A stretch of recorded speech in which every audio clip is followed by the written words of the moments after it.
ಅಸ್ಸಲಾಂ ಅಲೈಕುಂ. ಎಲ್ಲರಿಗೂ ನನ್ನ ನಮಸ್ಕಾರಗಳು. ಇವತ್ತಿನ ವಿಷಯ ಏನಪ್ಪಾ ಅಂದ್ರೆ ವ್ಯಾಕರಣ, ಕನ್ನಡ ವ್ಯಾಕರಣಕ್ಕೆ ಸಂಬಂಧಪಟ್ಟಂತಹ ಮಾಹಿತಿ. ಸೊ ಇಲ್ಲಿ ಕನ್ನಡ ವ್ಯಾಕರಣಕ್ಕೆ ಸಂಬಂಧಪಟ್ಟಂಗೆ ನಾನು ಅಕ್ಷರ ಗಣವನ್ನ ತಗೊಂಡಿದ್ದೀನಿ. ಆಕ್ಚುಲಿ ಇದನ್ನ ನಾನು ತುಂಬಾ ಶಾರ್ಟ್ ವಿಡಿಯೋ ಆಗಿ ಮಾಡಿ ಹಾಕಿದ್ದೆ. ಆದ್ರೆ ಒಂದು ಕಮೆಂಟ್ಸ್ ಬಂದಿದೆ, ಮ್ಯಾಮ್ ಅಕ್ಷರ ಗಣನ ಸ್ವಲ್ಪ ವಿವರವಾಗಿ ವಿವರಿಸಿ ಹೇಳಿ ಅಂತ. ಸೊ ಆ ಕಮೆಂಟ್ಸ್ ಮಾಡಿದವರಿಗೆ ಥ್ಯಾಂಕ್ಸ್ ಹೇಳ್ತೀನಿ. ಹಾಗೆ ನಿಮ್ ರಿಕ್ವೆಸ್ಟ್ ಕೂಡ ನಾನು ಇಲ್ಲಿ ಕಂಪ್ಲೀಟ್ ಮಾಡ್ತಾ ಇದ್ದೀನಿ. ಅಕ್ಷರ ಗಣ, ಮೂರು ಮೂರು ಅಕ್ಷರಗಳ ಗುಂಪನ್ನು ಅಕ್ಷರ ಗಣ ಎಂದು ಕರೆಯುತ್ತೇವೆ.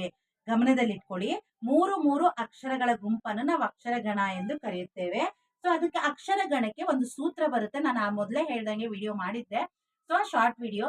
ಸೊ ಯಮಥರಾಜ ಭಾನಸಲಗಂ, ಯಮಥರಾಜ ಭಾನಸಲಗಂ, ಈ ಸೂತ್ರದಿಂದ ನಮಗೆ ಅಕ್ಷರ ಗಣಗಳು ಸಿಗುತ್ತೆ. ಸೊ ಹೇಗ್ ತಗೋಬಹುದು ಅಂದ್ರೆ, ಸೊ ನಾನು ನಿಮಗೆ ಇದಕ್ಕೆ ಶುರು ಮಾಡೋಕ್ಕಿಂತ ಮುಂಚೆ ಒಂದು ಲಘು ಗುರು ಬಗ್ಗೆ ಹೇಳ್ಬಿಡ್ತೀನಿ. ಈ ಚಿಹ್ನೆಯನ್ನ ನಾವು ಲಘು ಅಂತ ಕರಿತೀವಿ, ಈ ಚಿಹ್ನೆಯನ್ನ ನಾವು ಗುರು ಅಂತ ಕರಿತೀವಿ. ಲಘು ಅಂದ್ರೆ ಒಂದು ಮಾತ್ರ ಕಾಲಾವಕಾಶದಲ್ಲಿ ಉಚ್ಚರಿಸಲ್ಪಡುವಂತಹ ಮಾತ್ರೆ.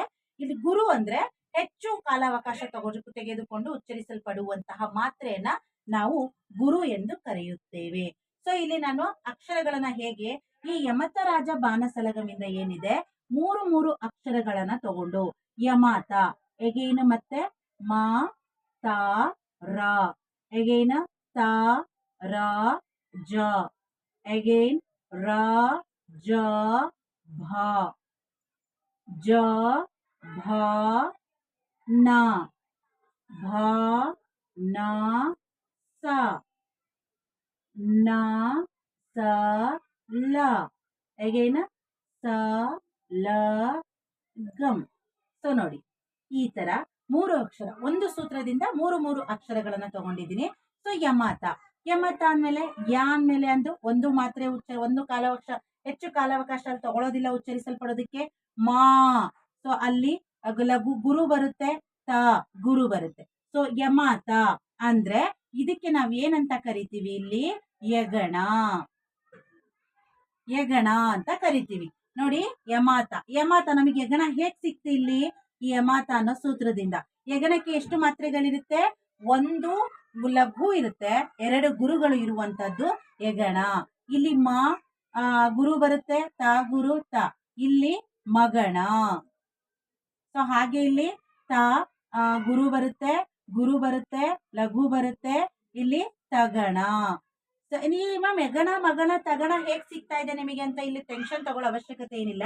ಇಲ್ಲಿ ಏನು ಸ್ಟಾರ್ಟಿಂಗ್ ಲೆಟರ್ಸ್ ಗಳು ನಿಮಗೆ ಕಾಣಿಸ್ತಾ ಇದೆ, ಅಕ್ಷರಗಳು, ಇದರಿಂದಾನೇ ಸೂತ್ರ ಸ್ಟಾರ್ಟ್ ಆಗುತ್ತೆ. ಇದ್ರ ಸೊ ಯಗಣಕ್ಕೆ ಎಷ್ಟು ಮಾತ್ರೆಗಳಿರುತ್ತೆ, 5 ಮಾತ್ರೆಗಳು. 5 ಮಾತ್ರೆಗಳು ಅಂದ್ರೆ ಹೇಗೆ ಅಂದ್ರೆ, ಲಘು ಅಂದ್ರೆ ಅದಕ್ಕೊಂದು ಮಾತ್ರೆ, ಗುರು ಅಂದ್ರೆ 2 ಮಾತ್ರೆ. ಓಕೆನಾ. ಸೊ ಇಲ್ಲಿ 5 ಮಾತ್ರೆಗಳು. ರಾಜಾಭ, ರಾ ಇಲ್ಲಿ ಹೆಚ್ಚು ಕಾಲಾವಕಾಶ ತೆಗೆದುಕೊಂಡು ಉಚ್ಚರಿಸಲ್ಪಡುವಂತಹ ಅಕ್ಷರ ಆಗಿರೋದ್ರಿಂದ ನಾನು ಪುನಃ ಅಲ್ಲಿ ಮತ್ತೆ ಗುರು ಹಾಕ್ತೀನಿ. ಹೇಗೇನ ಲಘು ಗುರು, ರಗಣ, ಲಘು ಗುರು ಲಘು, ಜಗಣ, ಗುರು ಲಘು ಲಘು, ಭಗಣ, ಲಘು ಲಘು ಲಘು, ಹೇಗೇನು ಲಘು ಲಘು ಗುರು, ನಗಣ, ಸಗಣ. ಸೊ ಇದು ನಿಮಗೆ ಷಟ್ಪದಿಗಳಲ್ಲಿ ಹಾಗೂ ಛಂದಸ್ಸಿನಲ್ಲಿ ತುಂಬಾ ಉಪಯೋಗ ಆಗುತ್ತೆ.